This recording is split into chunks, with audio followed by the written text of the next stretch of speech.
Oke, selamat sore Bapak Ibu. Terima kasih untuk hari ini, malam hari ini sudah menghadiri bincang-bincang asik bersama dengan Magic. Senang banget nih kita bisa ketemu dengan Bapak Herizal.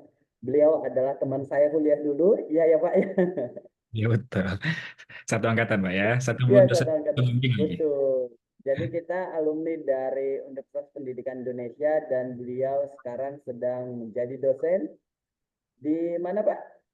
Di Universitas Malik Saleh di Aceh itu ya. Iya, di Aceh ya. Udah berapa lama di sana, Pak? Kalau di sana berarti saya masuknya 2019 sampai dengan Hmm, 2022. udah Jadi 5 tahun ya. 5 tahun. Tapi 2022 saya tubel, Pak, tugas belajar ke UPI balik. Oh, oke. Berarti Oh, sekarang tiga sedang tahun ya. mengambil S3 di UPI lagi ya. Ya, betul betul. Ini Hmm. akhir semester 4 lah. Jadi mohon doakan semoga lancar proses disertasinya. Amin. Oke, oke. Nah, jadi ini Bapak Ibu. Nah, jadi beliau benar-benar tertarik banget di dunia pendidikan, sama seperti kita. Jadi kalau misalnya Bapak Ibu tertarik juga dengan dunia pendidikan untuk mau lanjut S2, S3, boleh ditanya ke Herizal. Ya. Oke, nah jadi Bapak Ibu terima kasih juga ya karena sudah mau untuk meresponi dari kegiatan Semejic dan Semejic juga sangat tertarik dengan dunia riset. Nah, kami sudah membuat survei juga. Nah, minta tolong Bapak Ibu boleh untuk mengisi link yang sudah saya kirimkan di chatbox supaya nanti hasil risetnya juga akan bisa pengembangan program Semejic dan saat ini Semagic punya ketertarikan untuk membuat modul sehingga melalui hasil dari yang Bapak Ibu isi bisa kami olah sehingga modul yang bisa membantu Bapak Ibu juga bisa untuk menolong Bapak Ibu di dunia pendidikan khususnya mengajar di sekolah. Oke, nah jadi sekarang kita akan berdiskusi tentang kira-kira bagaimana sih untuk meningkatkan keterampilan berpikir kritis siswa di dalam pembelajaran dan kita akan diisi oleh Pak Herizal. Silakan Pak. Baik, terima kasih Bang Puncok ya. Eh, saya mulai aja. Assalamualaikum warahmatullahi wabarakatuh. Selamat sore, selamat malam, dan salam sejahtera untuk kita semua. Baik, pada kesempatan malam hari ini, seperti dengan Bang Uncok sudah sampaikan tadi, yaitu kita akan bukan itu ya sharing ya, diskusi tentang cara meningkatkan ataupun yalah cara meningkatkan keterampilan berpikir kritis melalui pembelajaran bermakna. Nah, di sini saya sudah mencoba menyiapkan beberapa slide sebagai pengantar seperti itu. eh, akan saya jelaskan sedikit tentang berpikir kritis. Tetapi ini kan kita bukan belajar cara membuat soal ataupun apa yang harus lengkap dengan indikatornya ya. Karena kalau berbicara tentang kritis nanti ada indikatornya, ada contoh soalnya gitu ya. Itu akan lebih panjang lagi, tapi saya tidak akan ke situ. Kemudian nantinya kita akan ke pembelajaran bermakna ya, sesuai dengan yang Bang Uncok sampaikan seperti itu. Nah, nanti pada akhirnya kita akan coba melihat bagaimana kaitan pembelajaran bermakna itu terhadap kemampuan berpikir kritis. Nah, kita juga akan mencoba berdiskusi tentang beberapa kerangka teori ya yang mendukung itu. Eh, Bagi Bapak Ibu yang sudah pernah mempelajarinya, anggap saja ini sebagai ulangan gitu ya. Jadi kan ada istilahnya lancar kaji karena diulang gitu ya. Baik, terima kasih kepada Bang Uncok yang sudah mengundang, boleh dikatakan seperti itu ya. Setelah sekian lama kita tidak berkomunikasi, akhirnya bisa berkomunikasi kembali. Kemudian terima kasih juga kepada Bapak Ibu yang sudah berhadir pada Zoom ya, pada pertemuan pagi ini. Saya lihat ada dari berbagai yang ada identitasnya ya. Ada dua ini, ada dari Subang ya. Kebetulan saat ini saya sedang di Bandung, Bu Nur Arifah ya. Kemudian ada dari Denpasar ya. Ya, Denpasar dan juga Bapak Ibu yang lainnya. Baik, saya akan coba share beberapa slide sebagai pengantar kita pada malam hari ini. Bentar.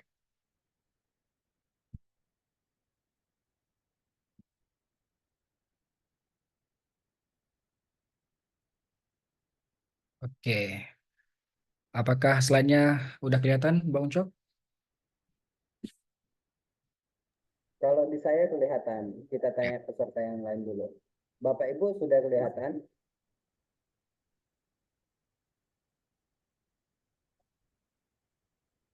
Belum, udah. Pak. Oh, oke, Belum. baik. Nah, saya tahu itu masalahnya di mana. Di mana, Bang? Saya harus buat Bapak jadi co-host dulu, baru muncul ke peserta. Oh, Coba iya. keluar dulu, baru masuk Ya. lagi. Ah, ah, stop Oke. share dulu. Nah, sekarang bisa coba dulu. Saya coba.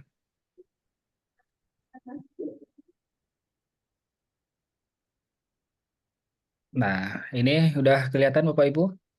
Udah. Udah ya. Nah, Oke. Baik. Nah, sesuai dengan judul yang sudah diberikan oleh Bang Uncok tadi ya, saya panggilnya Bang ya. Bang Uncok tentang meningkatkan keterampilan berpikir kritis siswa melalui pembelajaran bermakna. Mungkin nantinya dalam penjelasannya agak sedikit lebih matematis ya, karena background saya agak ke matematika seperti itu. Tapi mungkin nantinya bagi Bapak Ibu yang bukan matematika bisa mengambil ide-ide itu untuk diimplementasikan ataupun dihubungkan dengan pelajaran yang Bapak Ibu ampu ya. Nah, sebelumnya saya, nama saya Herizal ya. Saat ini sedang uh, menjadi dosen tetap di Universitas Malik Saleh di Aceh, tepatnya di Losmawe seperti itu. Kemudian saat ini saya juga sedang menjalani studi S3 di Universitas Pendidikan Indonesia, masih di dalam konsentrasi pendidikan matematika ya. Dan saat ini sudah jalan 2 tahun, bulan depan masuk semester 5 seperti itu ya. Jadi status saya saat ini mahasiswa, Bang Ucok. Oke. eh jadi kita awali diskusi kita tentang berpikir kritis matematis ya. Jadi kalau harus kita bedah satu-satu, ada itu berpikir, kemudian ada kritis, kemudian ada matematis. Eh kita coba gabung dulu yang berpikir kritisnya seperti itu ya. Nah, kalau merujuk kepada ini ada beberapa pendapat ya tentang berpikir kritis, tetapi eh, semua pendapat itu tetap konvergen ke satu hal seperti itu ya. Nah, salah satu yang saya kutip di sini pendapat Gokel tahun 1995, dia menyatakan bahwa berpikir kritis itu adalah berpikir yang melibatkan kegiatan menganalisis, mensintesis dan mengevaluasi. Nah, coba kita bedah satu-satu kata-kata ini ya. Nah, eh berpikir itu nantinya kita akan mencoba melihat eh, lebih detail tentang proses berpikir ya. Intinya seperti ini. Kapan seseorang itu dikatakan berpikir? Nah, seseorang itu dikatakan berpikir ketika dia kan ada mendapatkan sebuah informasi baru ya. Nah, informasi baru, kemudian kalau dalam hal pembelajaran, siswa itu belajar suatu hal yang baru, kemudian dia mencoba untuk mengaitkan dengan informasi-informasi yang sudah ada sebelumnya seperti itu. Nah, proses pengkaitan informasi baru tersebut dengan istilahnya objek mental yang mereka sudah ada sebelumnya, itulah dinamakan dengan berpikir sebenarnya. Nah, tetapi di sini lebih spesifik lagi. Berpikir yang dimaksud apa? Berpikir kritis, yaitu berpikir yang melibatkan kegiatan menganalisis, sintesis, dan mengevaluasi.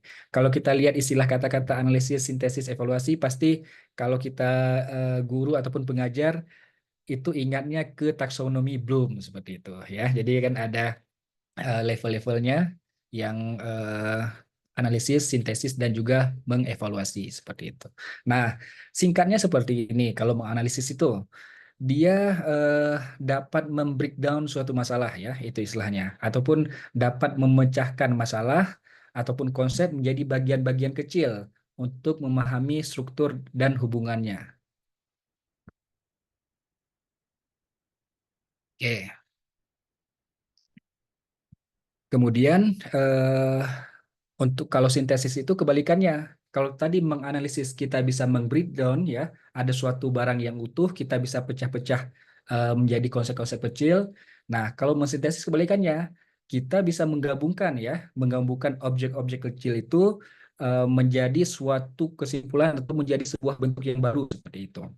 Atau dalam konteks pembelajaran berarti kita bisa menggabungkan info-info yang ada dari berbagai sumber, kemudian kita bisa membuat sebuah kesimpulan baru seperti itu. Nah, kemudian untuk mengevaluasi itu adalah proses menilai atau mempertimbangkan sesuatu dengan kriteria tertentu. Tentu saja kalau kita mengevaluasi pasti ada kriteria tertentu yang menjadi patokan kita untuk mengevaluasi apakah itu benar atau tidak, misalkan ya, tetap ada kriterianya seperti itu. Nah, itulah proses berpikir. Jadi, berpikir kritis itu berpikir yang melibatkan kegiatan untuk menganalisis, mensintesis, dan mengevaluasi. Nah, kalau kita lihat ini kan agak lebih tinggi ya, bukan cuma pemahaman biasa seperti itu.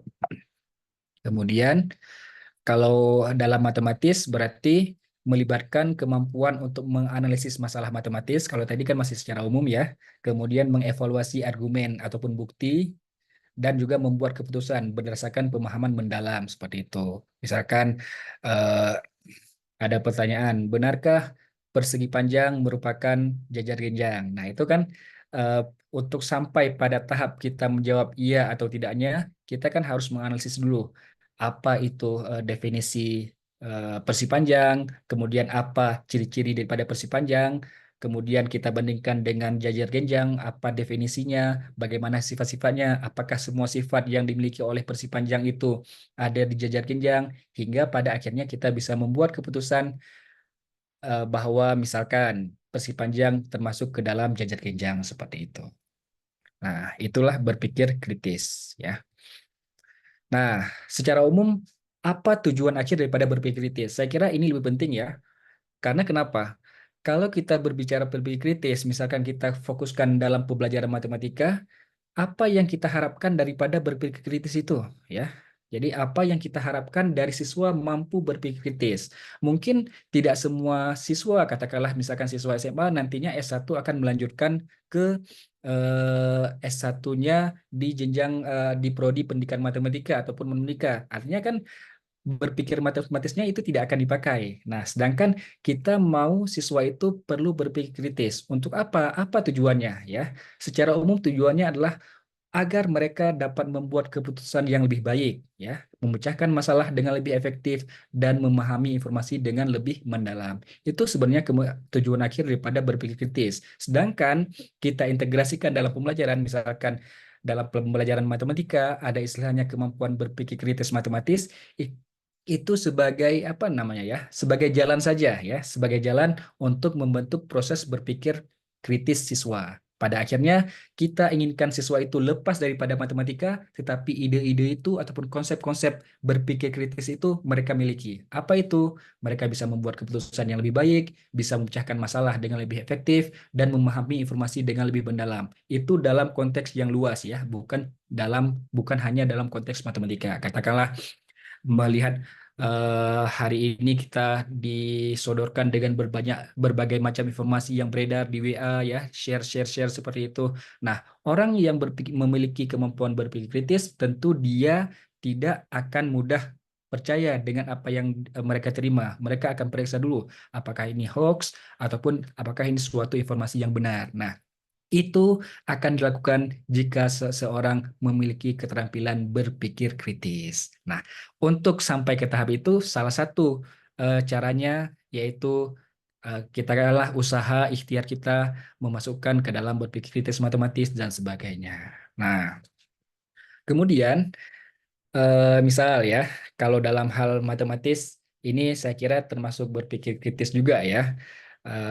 Ada dua buah gambar, gambar satu dan gambar dua katakanlah. Kemudian ada pernyataan. Nah, ukuran keliling bangun satu lebih besar daripada bangun dua. Benarkah pernyataan tersebut? Nah, tentu saja untuk menyelesaikan soal ini kita harus menganalisis dulu ini bentuk apa, kemudian apa komponen-komponen yang dia miliki, hingga pada akhirnya kita bisa mengambil kesimpulan ya. Setelah melakukan proses matematis tentu saja ya, kita bisa mengambil kesimpulan misal bahwa bangun satu memiliki keliling yang sama dengan bangun 2. Berarti pernyataan di atas adalah salah, kan gitu ya. Jadi kalau harus kita kasih contoh mungkin kalau harus kita jawab ini mungkin agak membutuhkan waktu ya. Jadi ini sebagai ilustrasi saja ya. Bagaimana ini kan informasi yang diberikan ukuran keliling bangun 1 lebih besar dibanding bangun 2. Nah, itu sebuah informasi. Kita coba mengevaluasi informasi tersebut apakah benar atau salah dengan cara menganalisisnya ya dan menerapkan sejumlah prosedur-prosedur matematis. Nah, itu yang diharapkan. Artinya apa? Ketika seorang siswa diberikan sebuah informasi, mereka tidak langsung percaya ya.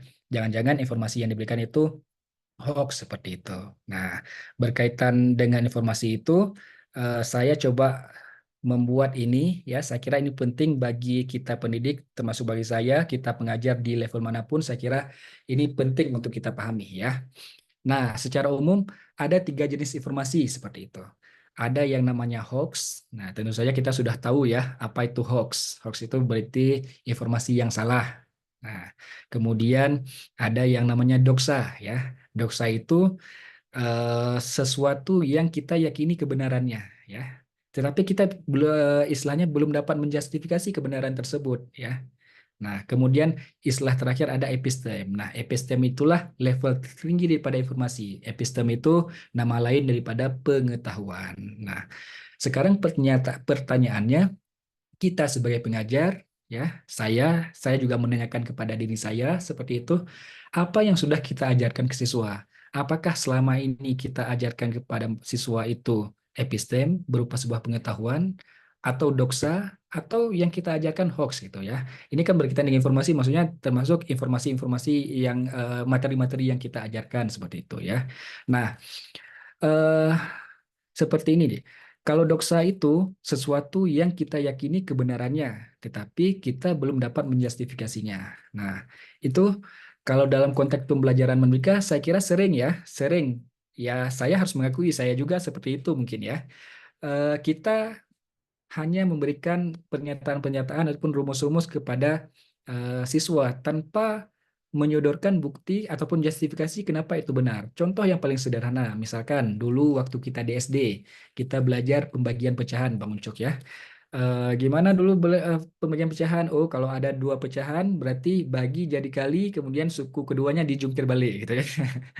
Atau istilah lain saling kali silang. Nah, itu kan yang diberikan. Dan kita pun nggak menanyakan kenapa seperti itu, pokoknya seperti itu ya. Nah, itu kalau kita lihat 3 jenis informasi ini itu masih dalam kategori doxa ya, sesuatu yang kita yakini kebenarannya ya, kita yakin benar itu, tetapi kita belum bisa menjustifikasi kebenaran tersebut sehingga belum masuk kepada epistem. Nah, penjelasan lebih lanjut tentang epistem seperti ini. Nah, epistem itu nama lain pengetahuan ya. Jadi pengetahuan itu secara filosofis dimaknai sebagai justified true belief. Ya, artinya apa? Ada 3 komponen di sini. Ada itu kepercayaan, belief ya, kemudian true belief. Makanya saya buat biru itu true belief. Nah, kalau true belief aja itu namanya doxa. Kalau justified true belief berarti sesuatu yang sesuatu yang benar, kemudian kita yakini kebenarannya dan dapat dijustifikasi itu baru termasuk ke dalam pengetahuan. Nah, eh, artinya idealnya sebagai seorang pengajar, saya misalkan harus mengajarkan kepada mahasiswa saya berupa pengetahuan dalam memberikan katakanlah dalam matematika itu memberikan rumus dan sebagainya, itu bukan hanya rumusnya tetapi harus bisa dengan justifikasinya. Bagaimana bentuk justifikasinya? Salah satunya adalah dengan pembuktian. Nah, proses justifikasi itulah yang membentuk yang ada kaitannya dengan berpikir kritis tadi. Kan tadi kan ada namanya mengevaluasi ya. Nah, justifikasi itulah yang ada kaitannya dengan berpikir kritis. Seperti itu. Nah, semakin sering kita memberikan justifikasi kepada siswa terhadap materi-materi yang kita berikan, maka itu juga salah satu langkah agar siswa itu terbentuk sikap yang lebih kritis ya. Artinya mereka tidak serta-merta dalam menerima informasi. Tentu saja kalau kita kaitkan dengan konteks yang lebih luas, ya seperti saya sampaikan tadi, ketika mereka mendapatkan informasi misalkan di WA lah, di Instagram, di Facebook, mereka tidak langsung mempercayai ya. Mereka akan cari bukti-bukti ataupun justifikasi-justifikasi untuk menyatakan oh ini benar, oh ini salah seperti itu. Tentu itu kan yang dibutuhkan di era yang informasi sangat dengan sangat cepat beredar hari ini ya. Oke. Nah, jadi kita harus penekanannya adalah kita harus memastikan bahwa apa yang kita ajarkan itu merupakan sebuah pengetahuan ya, yaitu apa? Sesuatu yang benar ya, unsur pengetahuan itu benar, kemudian kita yakini kebenarannya dan justified ya, dapat dijustifikasi. Nah, makna pengetahuan ini diambil dari Plato ya, Plato. Bagaimana kalau kita lihat sejarahnya, Plato itu berguru kepada Socrates ya. Ketika proses pengajaran Socrates ke Plato itu tidak Socrates yang mengajarkan sesuatu ya, tetapi Socrates itu memberikan pertanyaan-pertanyaan ya. Nah, kemudian Plato menjawab, tetapi Socrates tidak membantah dia benar atau salah, tetapi dia memberikan pertanyaan berlanjutan hingga sampai kepada titik bahwa dia dapat meyakini kebenaran daripada pernyataan yang dia jawab, berarti disitulah berhentinya. Dan itulah menjadi sebuah pengetahuan. Makanya Plato mengemukakan secara filosofis makna pengetahuan itu adalah justified through belief. Itu tentu saja ada kaitan dengan berpikir kritis yang tadi tidak serta-merta dalam menerima informasi, kita harus bisa mengevaluasi ya, benar atau salahnya. Oke.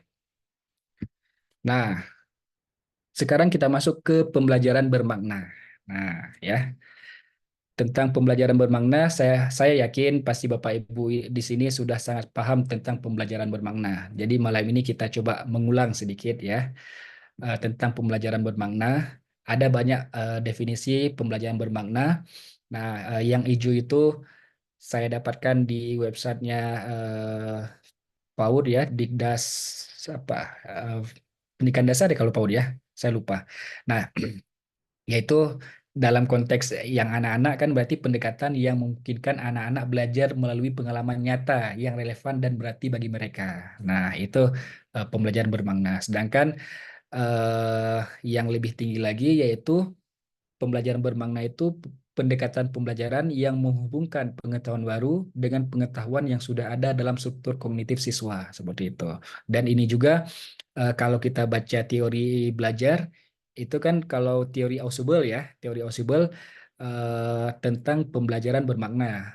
Ausubel itu banyak menjelaskan tentang pembelajaran bermakna. Nah, saya salah satu yang ditekankan dalam pembelajaran bermakna versi Ausubel itu yaitu pembelajaran yang menghubungkan pengetahuan baru dengan pengetahuan yang sudah ada dalam struktur kognitif siswa. Nah, sebenarnya itulah proses berpikir ya.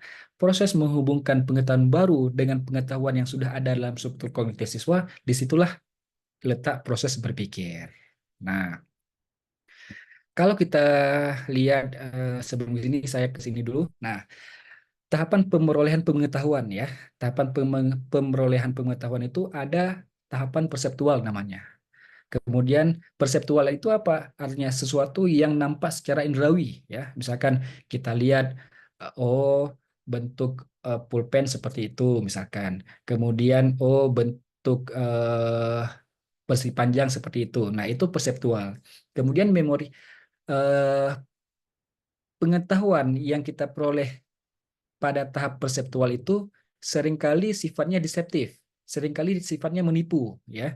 Contoh saya katakan pertama kita lihat pulpen itu, oh pulpen itu misalkan lurus. Nah, kadang-kadang ada siswa misalkan ya, mereka melihat pulpen ketika pulpen itu berada di dalam gelas yang ada airnya. Pasti dia kan agak nggak lagi lurus ya. Nah, sehingga mereka itu kan perseptual mereka ya, sehingga mereka mengambil kesimpulan sementara. Oh, bentuk pulpen seperti itu, dia nggak lurus, ya katakanlah dia bengkok atau seperti apa. Nah, itu kan informasi yang mereka dapatkan, itu juga berupa sebuah informasi yang nantinya menjadi calon pengetahuan. Nah, karena proses perseptual itu sering menipu, ya, ada tahapan proses berikutnya yang namanya memorial. Nah, memorial inilah yang tahap proses berpikir. Artinya apa? Pada tahapan ini, ya, mereka eh, mengaitkan informasi yang mereka lihat dengan pengalaman-pengalaman mereka sebelumnya. Contoh, misalkan yang mereka lihat di dalam air itu pulpen itu bengkok, tetapi mungkin mereka pernah lihat yang sebelum-sebelumnya ya. Jadi proses di situ terjadi proses berpikir ya. Kalau kita lihat teorinya Dubinsky dalam teori belajar APOS seperti itu. Nah, ada namanya proses interiorisasi ya. Proses interiorisasi itu bagaimana siswa mendapatkan informasi yang baru, kemudian ada proses deenkapsulasi namanya, yaitu informasi yang sudah mereka dapatkan sebelumnya ya diuraikan, kemudian dikaitkan dengan informasi baru yang tadi. Nah, sehingga mereka sampai pada kesimpulan yang baru. Nah, itulah proses berpikir sebenarnya. Dan kalau kita lihat proses berpikir tadi kan sesuai dengan eh, definisi pembelajaran bermakna ya. Jadi dia ada kaitan ya. Pembelajaran bermakna berarti pembelajaran yang melibatkan proses berpikir, meskipun nanti ada langkah-langkahnya seperti itu. Kemudian pada setelah tahap memorial, mereka sudah mendapatkan kesimpulan sementara, ya, ataupun mendapatkan formulasi baru, ya. Kemudian ada tahapan introspektif namanya. Tahapan introspektif itulah eh, untuk memvalidasi ya. Kalau dalam istilah tadi itu mereka sudah punya true belief, tetapi di introspektif itu mereka untuk menjustify ya, apakah informasi yang mereka dapatkan benar atau salah. Nah, proses justified itu ataupun proses introspektif ini kalau dalam konteks kelas bisa dengan diskusi bersama kawan-kawan ya. Kemudian nanti gurunya menambahkan hingga sampai pada kesimpulan, oh ternyata proses apa namanya formulasi yang mereka dapatkan sebelumnya benar ataupun salah seperti itu ya. Kemudian pada akhirnya ada a priori. A priori ini berkaitan dengan sifat matematika itu, yaitu eh, matematika itu bebas daripada konteks ya. Eh, jadi istilahnya gini, kita harus mengembalikan kepada pengetahuan matematika yang murni tanpa ada konteks-konteks tertentu. Meskipun di awalnya dalam pembelajaran kita tentu tidak memberikan langsung konsep matematika, tetapi kita memberikan konteks-konteks agar memudahkan siswa memahaminya seperti itu. Nah, lalu bagaimana ciri-ciri pembelajaran bermakna? Dia ada kaitan dengan pengetahuan sebelumnya, kemudian ada relevansi dan kontekstualitas, aktif kolaboratif, dan pemahaman mendalam. Ya, kita akan coba melihat bagaimana hubungan keduanya. Nah, kaitan pembelajaran bermakna dengan berpikir kritis tadi, ya. Pertama, ada konteks relevan. Dalam pembelajaran bermakna tadi, di ciri-cirinya ada konteks relevan. Apa itu? Yaitu melibatkan situasi atau masalah yang relevan dengan kehidupan nyata siswa, ya. Sehingga mereka melihat adanya hubungan antar konsep matematika dan dunia di sekitar mereka. Oh, adalah manfaat belajar matematika seperti itu, ya. Nah, kemudian bagaimana dengan kritisnya? Dengan konteks yang relevan tadi, ya, dengan kita memberikan konteks yang relevan tadi ceritanya kita mau menerapkan pembelajaran bermakna, ya. Dengan konteks yang relevan tadi, siswa lebih termotivasi untuk menganalisis dan mengevaluasi masalah matematis secara mendalam. Kenapa? Karena mereka itu masalah yang diberikan masalah yang dekat dengan mereka, jadi mereka lebih termotivasi untuk menganalisis dan mengevaluasi masalah tersebut secara mendalam, sehingga proses analisis dan evaluasi itu juga dapat meningkatkan kemampuan berpikir kritis mereka. Karena tadi di awal sudah kita jelaskan bahwa menganalisis dan mengevaluasi merupakan proses dalam berpikir kritis. Kemudian ada namanya keterlibatan aktif ya, ada keterlibatan aktif. Nah, pembelajaran bermakna, dalam pembelajaran bermakna itu kita harus mengharuskan siswa untuk berpartisipasi aktif dalam proses pembelajaran ya. Katakanlah melalui diskusi, eksperimen dan kolaborasi. Dia kan kalau pembelajaran bermakna itu istilahnya student center ya, kalau istilah dalam pembelajarannya yang berpusat kepada siswa. Misalkan dalam pembelajaran matematika itu guru tidak langsung memberikan rumus ya. Misalkan kenapa rumus persegi panjang itu P kali L ya. Pokoknya seperti itu enggak ya. Jadi eh, guru mendesain sebuah aktivitas ya yang nantinya akan mengarah pada proses penemuan daripada rumus luas persegi panjang tersebut yaitu P kali L. Nah, tentu saja itu kan merupakan pembelajaran bermakna. Kenapa? Karena siswa turut di dalamnya untuk mengkonstruksi pengetahuan, yaitu rumus luas persegi panjang. Misalkan kita kasih masalah-masalah ataupun kita kasih kasus-kasus dalam bentuk lembar kerja ataupun sebagainya hingga pada akhirnya mereka nantinya dapat rumus luas peris panjang. Nah, kaitannya dengan berpikir kritis apa proses yang tadi saya jelaskan? Keterlibatan siswa ini akan mendorong siswa untuk mengajukan pertanyaan ya, mencari bukti dan mengembangkan argumen yang logis dalam penyelesaian masalah matematis. Nah, tadi kan proses mengajukan pertanyaan, mencari bukti itu kan bagian daripada kemampuan berpikir kritis ya. Jadi dengan kita melibatkan siswa di dalamnya, ada proses diskusi, kemudian ada proses eksperimen di dalamnya. Tentu saja ini akan mendorong mereka untuk mengajukan pertanyaan, kemudian memberikan argumen-argumen yang logis ataupun mereka mencari informasi ya, mencari informasi sehingga sampai pada kesimpulan akhir. Nah, itu bagian daripada berpikir kritis. Kemudian bagaimana lagi? Nah, dalam pembelajaran bermakna ada namanya pemahaman konsep yang mendalam. Nah, sering kita dengar bahwa eh, yang penting itu adalah apa namanya, bukan hasil akhir ya, tetapi prosesnya seperti itu. Nah, pada pembelajaran bermakna fokusnya seperti itu. Jadi fokus pada pembelajaran bermakna yaitu memfokuskan pada pemahaman konsep daripada sekedar menghafal prosedur. Misal, oh, kalau pembagian pecahan itu yang seperti tadi saya sampaikan, berarti baginya jadi kali, kemudian pecahan yang suku keduanya ataupun yang keduanya itu dibalikkan, kemudian dikalikan seperti itu ya. Nah, itu kan sekedar menghafal prosedur, tetapi harus sampai kepada kenapa seperti itu ya. Mungkin kalau kita jelaskan itu, saya punya slide khusus, tapi itu terlalu panjang untuk kita jelaskan untuk contoh yang itu ya. Tapi intinya seperti itu, bahwa eh, dalam pembelajaran bermakna itu pemahaman konsep dibutuhkan daripada sekedar menghafal prosedur. Kemudian kaitannya dengan berpikir kritis apa di sini? Nah, pemahaman konsep yang mendalam memungkinkan siswa untuk mengevaluasi berbagai pendekatan dan solusi dalam memecahkan masalah matematis serta membuat keputusan yang lebih baik berdasarkan analisis kritis. Nah, jadi proses tadi yang saya sampaikan, mereka lebih fokus kepada proses, tidak hanya sekedar menghafal prosedur ataupun tidak hanya eh, tahu hasil akhirnya. Untuk mendapatkan itu semua, ya, mereka tentu saja harus melibatkan kemampuan untuk mengevaluasi pendekatan yang mereka pilih, cara yang mereka pilih untuk mengerjakan soal tersebut, serta apa namanya ya, kalaupun ada masalah, mereka akan menganalisis masalah-masalahnya. Itu kan akan tercermin ke dalam sikap berpikir kritis mereka, seperti itu.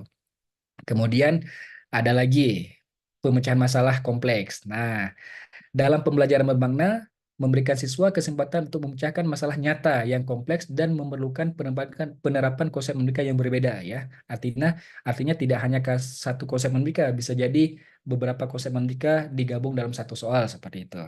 Nah, untuk berpikir kritisnya apa kaitannya? Pemecahan masalah kompleks ini melibatkan analisis kritis ya. Tentu saja kalau ada masalah yang kompleks itu kan tidak rutin ya. Mereka tidak ada prosedur baku untuk menyelesaikannya. Artinya mereka harus berpikir, menganalisis ya bagaimana metode-metode ataupun cara-cara memecahkan masalahnya, kemudian hingga pada akhirnya nantinya mereka akan mengevaluasi ya, apakah jawaban mereka benar atau salah seperti itu. Kalau kita lihat dalam langkah Polya ada looking back namanya. Nah, itu kan komponen penting daripada berpikir kritis, evaluasi tadi ya. Nah, jadi pembelajaran yang seperti itu akan berakibat kepada meningkatnya keterampilan berpikir kritis siswa. Nah, ini sebagai apa namanya, selingan ya, selingan. eh saya ingin mengatakan seperti ini.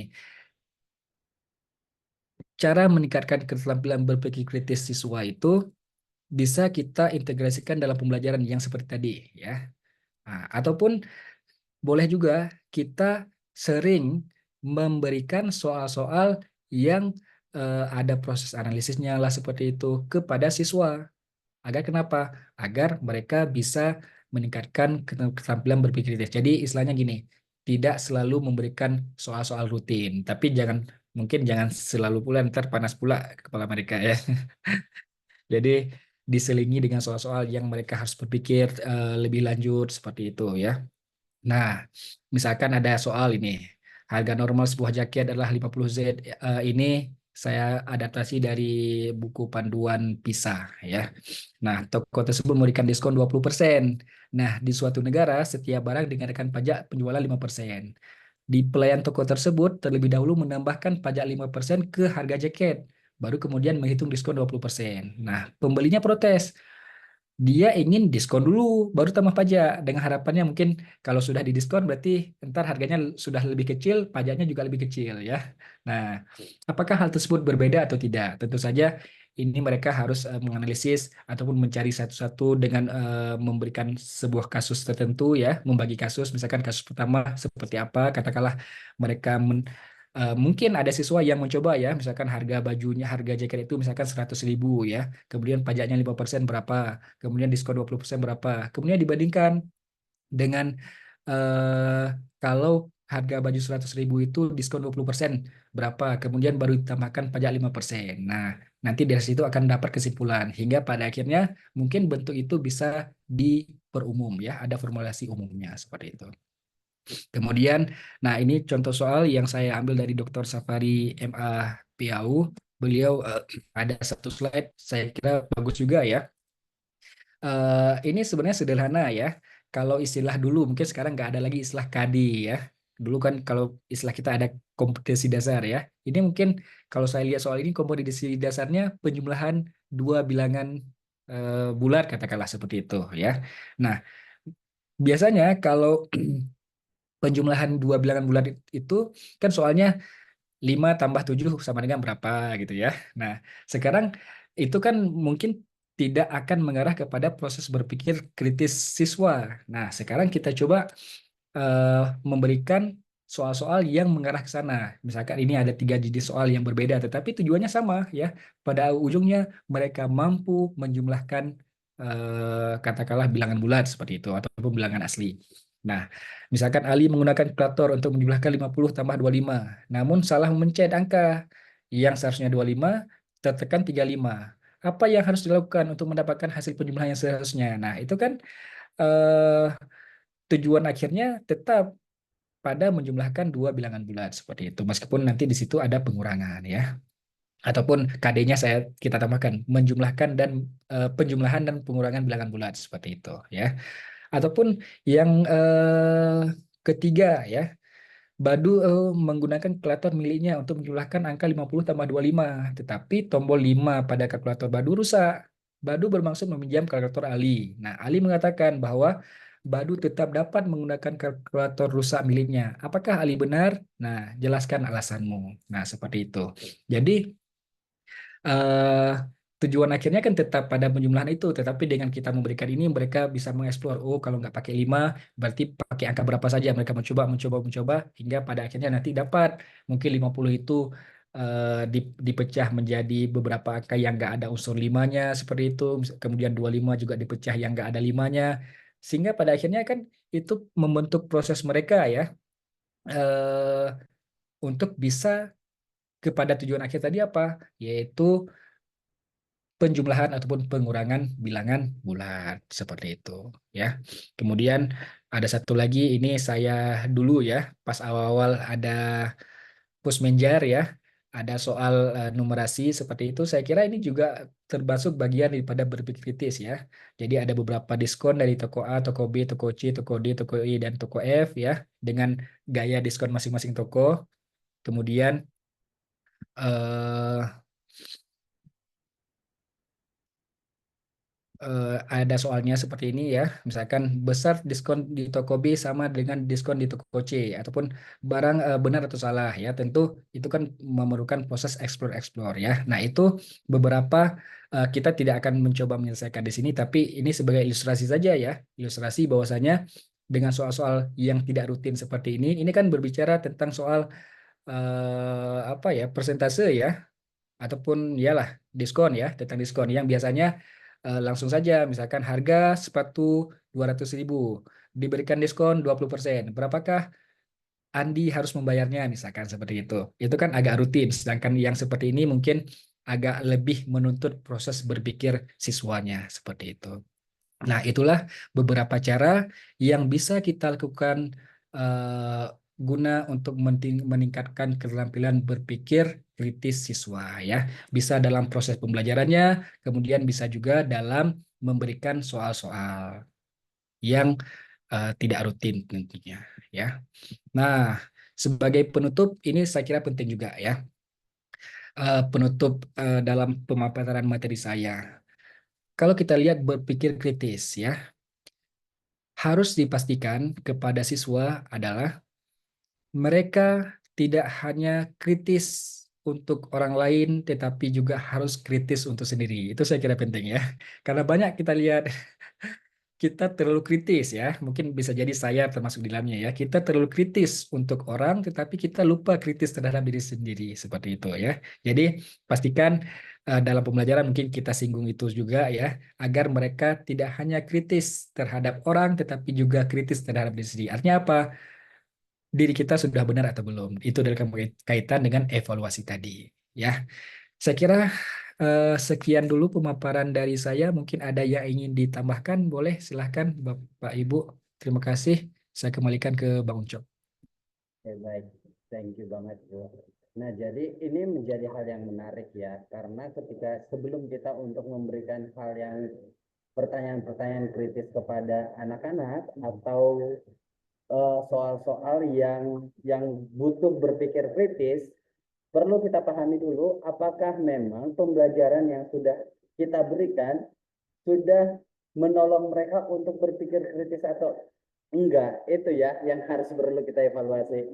Karena memang kalau misalnya dari pengalaman saya waktu saya sekolah, contohnya kalau saya belajar pecahan itu di sekolah dulu, langsung tuh setengah ditambah seperempat sama dengan berapa gitu. Nah, jadi itu kan abstrak banget tuh gitu. Itu sangat abstrak sehingga saya pun merasa bingung. Dulu saya tidak suka sekali matematika sampai saya tamat SMP, saya tidak suka matematika gitu. Dan saya juga tidak tahu kenapa saya bisa menjadi guru matematika. Nah, mungkin bisa juga diklarifikasi apa yang sudah saya laksanakan ke siswa saya, Pak Herizal. Nah, jadi ketika aku belajar tentang pecahan sama anak saya, yang saya ajak mereka itu adalah ini nih, aku share screen dulu ya, Bapak Ibu ya. Nah, misalnya yang ini. Mungkin Pak Herizal boleh untuk memberikan masukan ke saya nih. Aktivitas saya yang di dalam kelas saya laksanakan begini. Jadi saya kasih pizza dan ini memang benar-benar saya print dan juga saya suruh mereka untuk memotong kertas itu gitu. Nah, jadi pengen sih bawa pizza, cuman kan kalau gaji guru nggak sanggup ya untuk beli pizza untuk anak ya, masing-masing satu kelompok gitu. Nah, jadi saya minta mereka untuk membagi awalnya dari setengah dulu, akhirnya mereka lipat, potong. Oke. Yang saya minta adalah saya tidak minta mereka untuk yuk lakukan ini, enggak, tetapi saya minta mereka untuk menjelasin kira-kira bagaimana cara mereka untuk memotong pizza ini gitu. Nah, waktu setengah itu gampang, seperempat gampang ya. Nah, yang seperenam ini nih ada cara anak yang berbeda. Jadi mereka itu ada yang langsung bagi dua dulu, baru setelah itu yang setengahnya dibagi tiga. Tapi ada juga anak yang langsung membuat lingkaran dulu, baru setelah itu diukur sudutnya, baru dipotong. Terus ada anak yang memang kebingungan, ini gimana? Ada yang sampai melipat 8, ada yang sampai 12 gitu. Jadi bervariasi jawaban anak. Baru setelah itu anak-anak juga aku minta untuk memotong 2 pizza di menjadi 5 bagian gitu. Nah, ini juga menarik juga jawaban anak gitu. Nah, ini adalah aktivitas menurut saya sudah menolong anak untuk berpikir kritis. Bagaimana juga ini relate dengan kehidupan mereka juga. Anak-anak ini ternyata senang banget untuk makan pizza gitu. Karena ketika melihat gambarnya, mereka itu langsung, pizza Pak, yang realnya aja supaya kita makan gitu. Oke, kalian buat makan ini ya. Jadi aku minta mereka untuk bikin uang kas supaya nanti kita bisa benar-benar beli pizza, kita makan di sini gitu. Nah, yang menariknya adalah ternyata ketika diminta bagaimana cara mereka untuk memotong pizza itu, yang menjadi bervariasi tuh jawaban anak-anak. Ada yang seperti yang aku bilang itu, tidak satu gaya aja, tidak satu metode aja. Dan ketika mereka diminta untuk menjelasin, mengeksplain, justru mereka berlomba. Ada 3 kelompok itu berlomba dari 6 kelompok. Karena mereka merasa bahwa jawaban mereka yang paling oke gitu. Nah, jadi confidence-nya mereka juga jadi terbangun gitu. Itu yang aku ajarkan sama anak-anak. Kira-kira menurut Pak Herizal bagaimana? Eh, Bagus tuh Bang Ucok. Jadi kalau istilah yang tadi itu kan berarti relate ya dengan kehidupan mereka. Jadi kemudian kalau dari cerita Bang Ucok tadi saya lihat mereka juga berusaha PD ya untuk masing-masing kelompoknya untuk menjelaskan bagaimana cara membaginya. Itu kan bagian kalau kita lihat dari proses tahapan pemerolehan pengetahuan kan untuk memvalidasi ya. Mereka sudah sudah mendapatkan apa namanya ya formulasi caranya versi mereka. Nah, dengan mereka tampil di depan kelas ataupun mereka menjelaskan per kelompoknya, itu kan bagian pada tahap untuk validasi ya. Nah, kalau selama ini kan sering kita dengar istilah validasi diri gitu ya. Jadi itu kan bagian daripada memvalidasi apakah mereka benar atau salah. Nah, itu juga bagian daripada proses berpikir kritis ya. Bagian daripada proses untuk meningkatkan kemampuan berpikir kritis seperti itu, Bang Ucok. Itu bisa menjadi salah satu alternatif yang dilakukan. Mantap, Bang Ucok.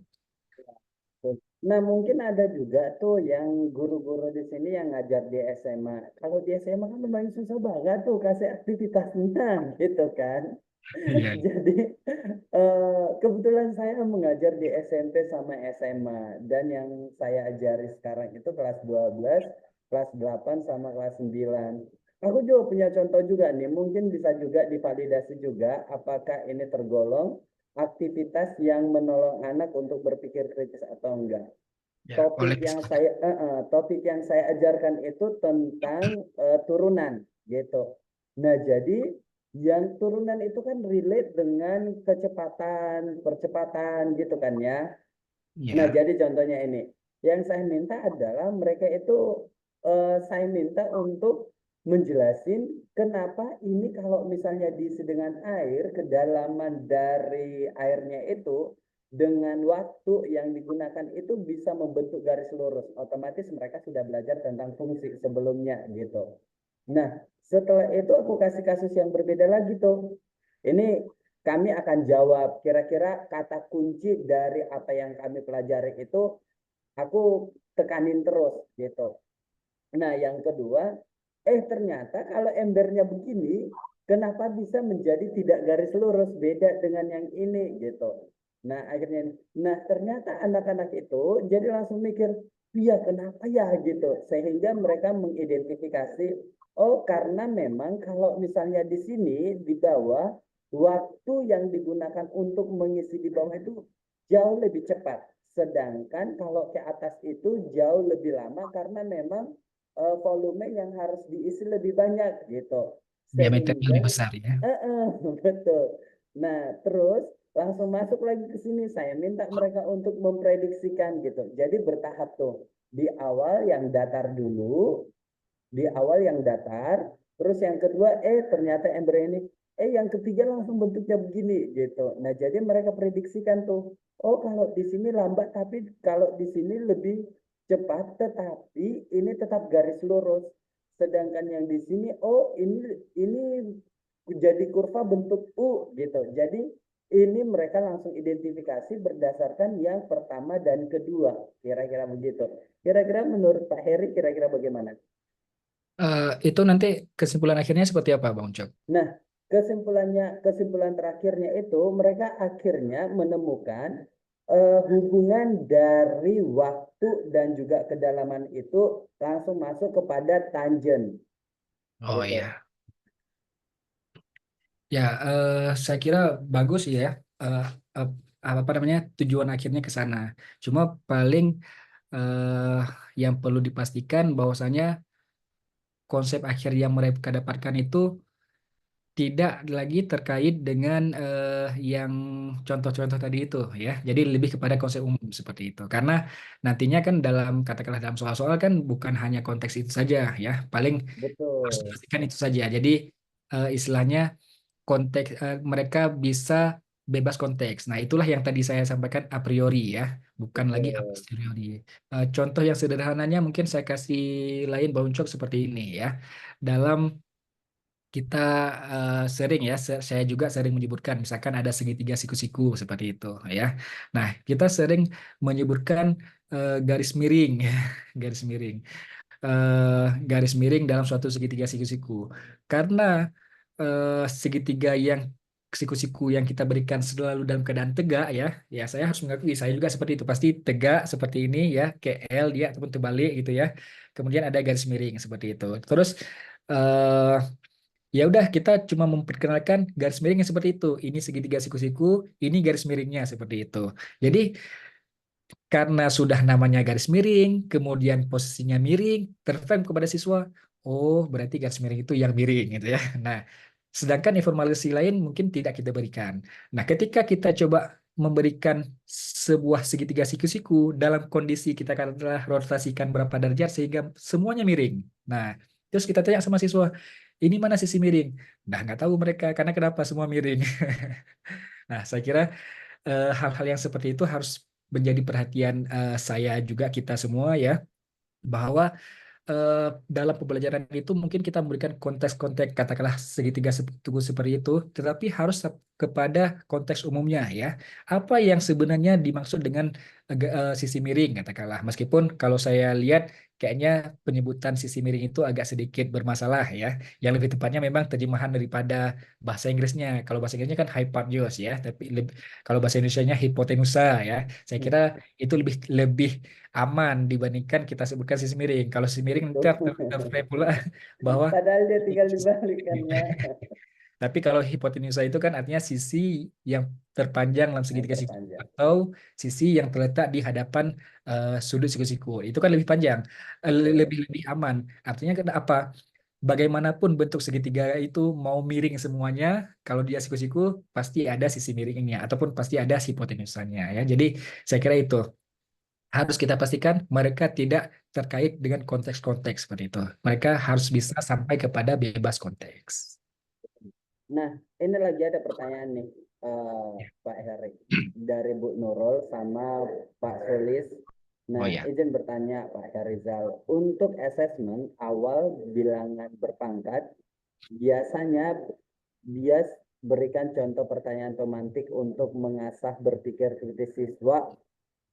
Eh, Terus yang ya, kedua, ya, kalau di matematika itu kan ada benar atau salah yang bersifat mutlak. Bagaimana kalau di ilmu sosial? oke, ya. Baik, terima kasih. Ini pertanyaan juga yang sangat kritis ya. Prinsipnya jangan membuat orang lagi susah gitu ya. Iya, Oke, saya akan coba, mungkin nanti kita sharing-sharing dengan Bang Ucok juga ya.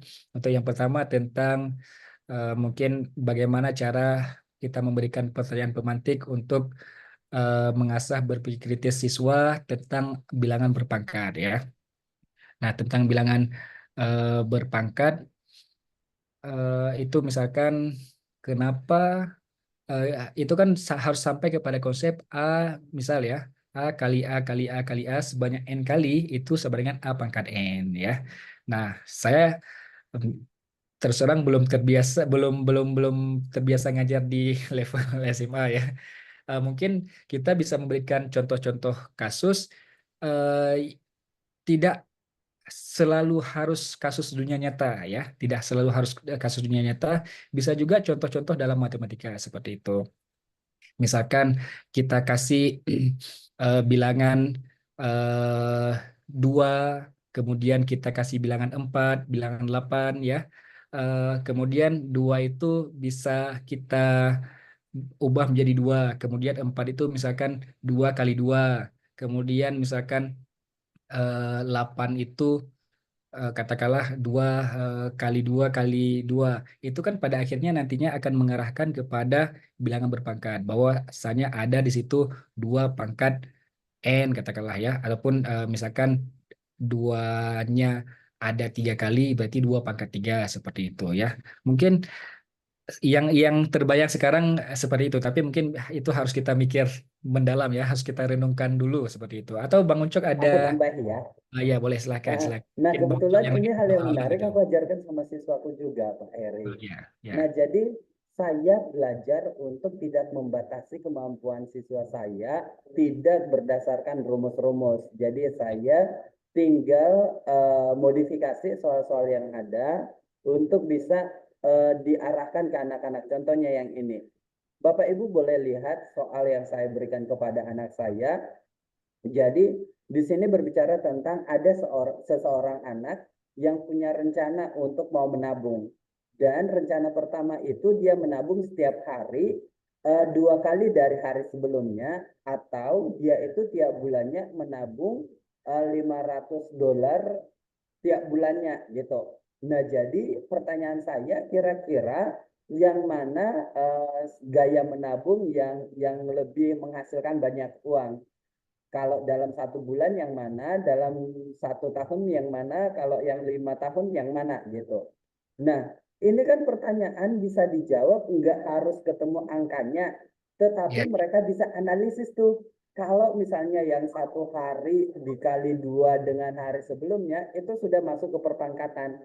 Nah, jadi berdasarkan perpangkatan itu mereka temukan, sedangkan di hari ke-10 aja mereka sudah dapat segini. Otomatis yang begini nih yang lebih banyak gitu. Nah, jadi ini sudah mengarahkan mereka untuk masuk kepada perpangkatan itu gitu. Nah, masuk lagi ke sini kasus yang kedua. Kasus yang kedua itu masuk pertumbuhan bakteri. Nah, itu langsung dilihat mulai dari hari ke-3, ke-7. Sehingga itu mereka menemukan pola bahwa, oh ini dapat polanya 150 dikali 2 dipangkatkan dengan N kurang 1 gitu. Karena mereka sudah punya pemahaman yang dari sini. Nah, baru dari situ mereka akhirnya memahami bahwa eksponen itu apa gitu. Nah, sampai masuklah untuk contoh-contohnya, langsung ke dasar-dasarnya, kira-kira begitu. Itu kalau dari saya, supaya anaknya bisa memahami dulu konteksnya kira-kira bagaimana, kegunaannya untuk apa, tetapi kemampuan mereka itu sudah diasah dulu untuk lebih kritis dulu gitu. Kalau dari saya itu yang saya laksanakan di kelas. ya, benar Bang Ucok. Saya ingat dulu waktu SMP itu ada konteks diberikan amuba ya. Yang berulas dalam 1 jam berapa, kemudian dalam 2 jam berapa, dan seterusnya seperti itu ya. Nah, itu mungkin bisa menjadi konteks, ataupun kalau di SMA mungkin konteksnya bisa lebih ilmiah lagi, katakanlah peluruhan radioaktif seperti itu ya. Nah, itu kan Betul, juga menggunakan konsep daripada eksponen. Oke, betul.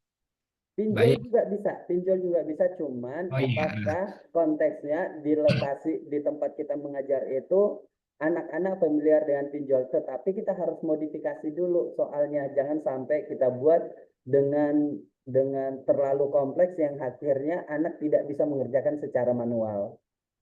Dan itu juga menjadi ajang bagi kita ketika kita menjelaskan konteks pinjol, kita bisa menjelaskan manfaat dan bukan manfaat apa ya, sisi negatif dari bab pinjol itu. Itu kan juga Itu, pengajaran value dalam matematika ya. Saya kira itu pemilihan konteks yang bagus juga gitu. Oke. itu ada pertanyaan Pak Sulis yang tadi yang untuk di Oh ilmu ya. sosial kira-kira bagaimana? Kalau mereka itu ada benar atau salah yang bersifat mutlak. Bagaimana kalau di ilmu sosial ya? Nah, kembali lagi kepada yang tadi proses justifikasi ya. Kan yang namanya pengetahuan itu justified through belief ya. Jadi sesuatu yang kita yakini kebenarannya dan dapat dijustifikasi. Lalu bagaimana eh, apa namanya? Kalau itu ilmu sosial ya, bagaimana untuk itu? Nah, eh, yang saya pahami seperti ini. Dalam ilmu sosial itu katakanlah banyak teorinya ya. Tetapi kita coba mengumpulkan teori-teori yang lebih konvergen ya. Jadi istilahnya seperti ini. Yang agak mengarah kepada satu hal berarti itu yang cenderung benar. Nah, meskipun yang seperti tadi tidak benar 100% ya, mungkin kita bisa menyampaikan kepada siswanya kalau menurut teori A seperti ini, B seperti ini, seperti C seperti ini. Dan semua itu kan agak konvergen ke satu hal. Nah, itu juga sudah dianggap sebagai bagian daripada proses menjustifikasi bahwa itu pernyataan yang benar. Makanya seperti di awal tadi saya sampaikan ada definisi berpikir kritis ya. Itu kan ada banyak ya, banyak pendapat-pendapat, tapi kita coba mencari yang memang dia konvergen kepada satu hal. Tentu saja pendapat si A si B yang konvergen kepada yang satu hal berarti itu yang lebih dekat kepada benar seperti itu ya. Itu kalau saya rasa dalam konteks ilmu sosial ya. Saya sedang juga misalkan dalam mengajar mata kuliah pendidikan ya, katakanlah landasan pendidikan itu kan bagi kita matematika ketika diberikan mata kuliah landasan pendidikan itu kan agak gimana ya, apalagi kalau berbicara masalah sejarah ya. Ini ada sejarah seperti ini. Atau bisa juga misalkan memang tidak ada titik temunya, kita sampaikan saja dua dua hal seperti itu ya. Misalkan versi A seperti ini, versi B seperti ini gitu. Nggak masalah, itu kan untuk menambah wawasan bagi siswanya seperti itu. Itu kalau misalkan dalam konteks sejarah, ataupun kalau memang ada yang konvergennya kepada suatu teori tertentu ataupun kepada sebuah kesimpulan tertentu, saya kira kita coba sampaikan, mengumpulkan pendapat-pendapat yang itu ya, kita bandingkan dengan pendapat-pendapat yang lainnya. Seperti itu Bang Uncok. Mungkin dari Bang Uncoknya ada. Eh, kalau saya tidak mendalami ilmu sosial, mohon maaf. Jadi saya masih ngeblank terhadap itu, makanya saya lempar sama Heri. Ya, saya kira seperti itu Bang Uncok. Jadi lebih kepada eh, yang mendekati kepada kebenaran, dan biasanya yang banyak itu kan lebih dekat kebenaran meskipun tidak semua ya. Gitu. Tapi kalau memang tidak ada titik temunya ya kita sampaikan saja, yang namanya juga pengetahuan kita sampaikan versi A, versi B, versi C dan sebagainya seperti itu. Ya, itu Ini saya kira. oke, ini ada satu pertanyaan terakhir. Oke. Kita akan akhiri pertemuan kita, Bapak Ibu. Nah, jadi terima kasih Pak Heri. Materinya bagus banget. Yang ingin saya tanyakan, bagaimana menghadapi siswa yang super kritis saat pembelajaran, terus kebetulan kita belum bisa menjawab pertanyaan dari siswa tersebut saat itu juga. Lalu bagaimana jika di kelas kita ada anak yang pencilan atau kanan atau cerdas di atas rata-rata, kalau harus mengikuti sesuai kurikulum itu terlalu mudah untuk anak tersebut. Oke. Baik, terima kasih Ibu Ika Latifatun Ningmah. Saya kenal nih ya. Ini, oh ya, sebelum saya lupa saya mau notis. Ada Ibu Ika Latifatun Ningmah, kemudian ada Ibu Juni Rahmah ya. Tadi di grup disuruh notis ya. Jadi ini pesan sponsor. Kemudian ada Ibu Mutia Dwi Haryanti dan udah ya. Itu yang dari grup yang tadi. Baik, terima kasih Bu Ika ya. eh ada anak, dan ini memang realita ya, realita yang kita hadapi bahwa dalam pembelajaran tentu saja tidak semua anak itu sama ya. Ada anak yang berbeda-beda ya, ada yang super kritis, ada yang tidak kritis, ada yang memang normal seperti itu. Nah, kalau ada super kritis misalkan mereka banyak tanya ya, dan biasanya eh, saya lihat ini kadang-kadang di SD ya, pertanyaannya yang nggak terbayangkan oleh kita ya. Tapi kalau saya, kalau di perkuliahan agak relatif masih terkontrol pertanyaan-pertanyaannya ya. Tapi kalau misalkan level-level siswa itu, bahkan di SMA ada pertanyaan-pertanyaan yang memang tidak terkontrol oleh kita, yang memang tidak pernah kita bayangkan ya. Lalu bagaimana kalau kita tidak bisa menjawab pertanyaan tersebut saat itu juga? Tentu saja eh, karena kita sebagai guru tentu kan punya trik-trik khusus ya. Jangan langsung bilang, oh ibu nggak bisa. Itu pasti eh, mungkin ya akan sedikit mempengaruhi kepercayaan siswa kepada kita. Tetapi kita coba berbagai celah seperti itu. Katakanlah gimana anak-anak ada, kita coba lempar ke audiens seperti itu ya. Lempar ke audiens, ataupun pada akhirnya nanti kita bisa memberikan tugas bersama ya. Misalkan kita juga belum bisa memberikan tugas bersama kepada siswa-siswanya untuk mencari jawaban itu ya. Nanti di pertemuan berikutnya kita bahas. Saya kira itu salah satu trik daripada langsung kita bilang nggak bisa gitu ya.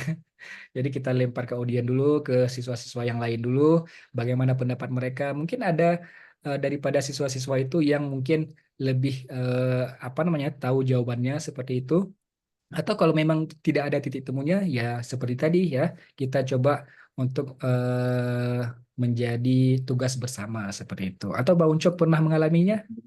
Oke, nah jadi saya tergolong guru yang kaum di sisi di mana jujur guru itu juga manusia dan guru itu harus bersikap jujur juga gitu. Nah jadi pengalaman saya ketika ada anak bertanya dan soalnya itu di luar nurul dan udah terlalu kompleks pertanyaannya, ketika saya tidak tahu, yang saya lakukan saya jujur bahwa saya belum tahu.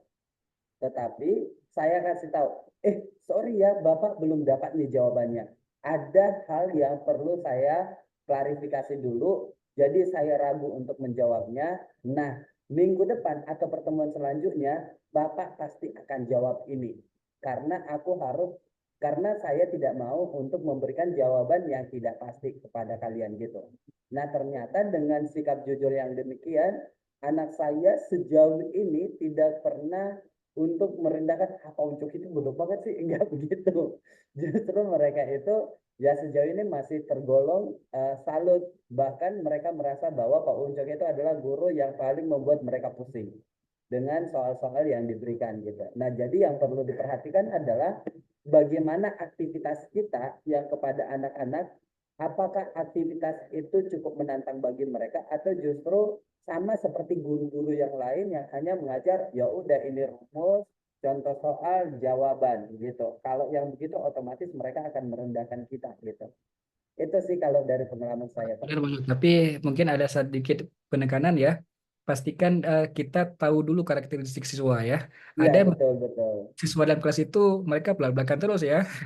Kalau memang kita nggak bisa, mereka mungkin akan sorak kita. Tapi kan itu kita sudah tahu ya. Tapi kalau memang karakteristik siswanya seperti yang Bang Uco kabarkan, saya kira ya tidak masalah kita jujur. Bahkan mungkin dengan jujur itu mereka akan lebih menghargai kita seperti itu. Tapi pastikan dulu karakteristik siswanya seperti apa ya. Katakanlah ada kelompok siswa yang memang agak frontal gitu. Jadi agak sedikit kita olah lah seperti apa ya. Tapi kalau memang siswanya katakanlah baik ataupun seperti apa, kita nggak masalah ya seperti Bang Ucok sampaikan. Betul Bang Ucok, mantap Bang Ucok.